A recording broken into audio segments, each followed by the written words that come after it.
Hello everyone! I thought I'd change things up a bit today and review an animated short. And not just any short, but one from last year that has strongly resonated with me. If Anything Happens, I Love You. A tale of two parents mired in grief in the wake of an unspeakable, yet all too familiar tragedy. From the opening shots, you'll notice two major things: the deceptively simple art style and animation. Don't call them limited because they're anything but. The art has a hand-drawn / painted look to it, as though it were made with traditional materials like pencil and watercolors. Combined with the modest character and set designs, the style gives the whole film a down-to-earth feeling that fits right into the story. And sure, the animation isn't terribly quote-unquote smooth, but it didn't need to be. There are enough poses to give the characters clear motion, with obvious attention given to basic animation principles like timing and appeal.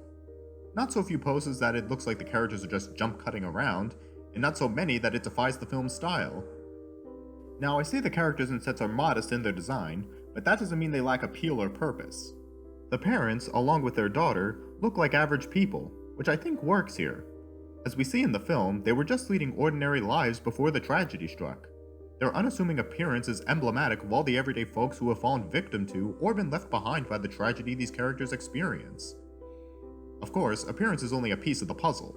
To truly get us to empathize with these characters, the animators had to put on believable, heartfelt performances, which they did.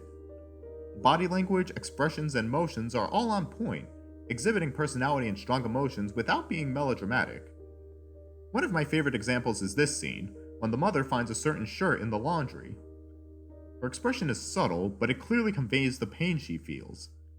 The highlights in her eyes make it look like she's ready to cry, and her hand reaching up to her chest in surprise made her feeling even more evident. Then she silently buries her face in the shirt before curling up against the washing machine. Again, powerful emotions without needless melodrama. Another of my favorite examples is this flashback scene, when the daughter kicks a soccer ball into their shed's wall and accidentally breaks some paint off. I just love her initial reaction of, "uh-oh, I'm in trouble," and the quick transition into a cute, innocent pose. It's a moment that endears us to this character and makes her feel lovable and human. Seriously, they did an amazing job building these characters without the use of dialogue. When it comes to the sets, I find their use of negative space especially interesting. Particularly in the first half of the film, they add just enough detail to let us know exactly where the characters are, but intentionally leave much of the sets blank. It reflects the sheer emptiness that has enveloped the lives of the parents. And thanks to how the shots are composed, the sets still maintain a sense of scale and depth. It's also worth noting that color in this film is mainly reserved for key details or moments, like the little reminders the parents see of their daughter. Otherwise, it's used to enhance the atmosphere, like in a beautiful starlit memory. And speaking of atmosphere, the soundtrack helps create an immersive one. The understated music calmly flows through the film, accenting the mood of each scene it's part of. I must say, this film is a stellar example of storytelling. With only a 12-minute runtime, they had no room for filler and fluff. Each shot had to count, and boy did they make them count. It's evident from the first scene that they paid great attention to detail. The dinner the parents are eating was purposefully chosen, for as we see later in the film, they share a memory of their daughter eating spaghetti and meatballs. So this meal could be an attempt by the parents to keep the memory of their daughter alive. Another key detail they added was the dead or dying flower on the table. On one hand, it serves as a subtle foreshadow of the late third member of their family, and on the other hand, it resembles the suffering relationship between the parents. The latter is made more prominent by the literal distance between them at the table, their lack of interaction, and images of their shadows arguing and yelling at each other. Hell, much of the first half of the film is the parents separately going through the motions of life, rather than truly living. We can see this in the father blankly watching TV and drinking by himself, and the mother alone by her decayed garden. We're shown how strongly grief has taken hold of these characters, and with shots such as the father's shadow embracing the spot of paint, we're shown how much they loved who's been lost. Early on, we're given the sense that something terrible befell this couple, and by the halfway point of the film, it becomes all too clear that they lost their daughter. But how? Well, when the parents finally sit down and begin communicating with each other, they share a series of memories that lead up to that fateful day. As their daughter runs off to school, the shadows of the parents mutely beg her not to go, trying in vain to keep her from going. As she reaches the school and disappears inside, the film goes eerily quiet. Then, after a few moments, the first gunshots ring out. As we hear the student screaming, we see the daughter's phone as she types out her last words to her parents. I first went into this film knowing the daughter died in a school shooting, but when I reached this moment, it still hit me at my core. This sequence creates dreadful anticipation, for by this point I felt a connection to these characters. I was given an intimate look into their lives and could identify with both their struggles and their joys. Since it had already been established the daughter was no longer alive, I was just left waiting for the tragedy to occur. I felt like I'd seen into the future and could do nothing to change it, despite how much I didn't want it to happen. In the final minutes of the film, we see the shadows of the parents walking away from each other, driven apart by the loss of their daughter. But ultimately, her memory brings them back together, and in this moment, the parents finally open up to each other and begin to heal.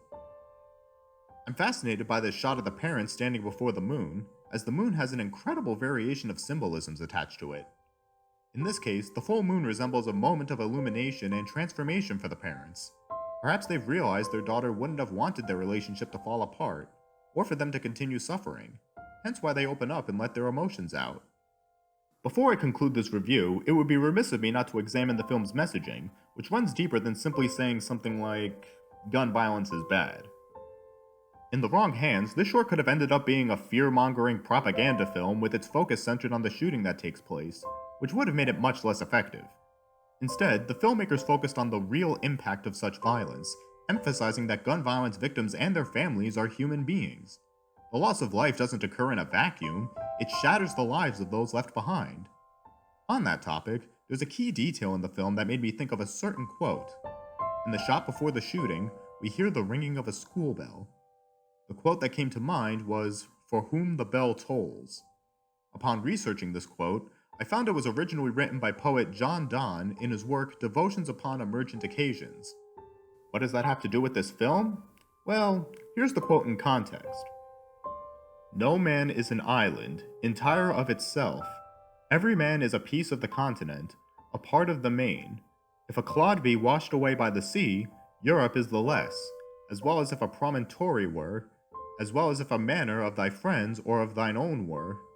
Any man's death diminishes me, because I am involved in mankind, and therefore never send to know for whom the bell tolls, it tolls for thee." Donne believed humanity was interconnected, and I would agree with him. I don't necessarily mean that in the spiritual sense, but in the sense that our actions have consequences that affect the lives of others. By exploring the consequences of America's gun violence epidemic, the film makes a case for not just empathizing with others, but taking action as a whole to prevent such atrocities.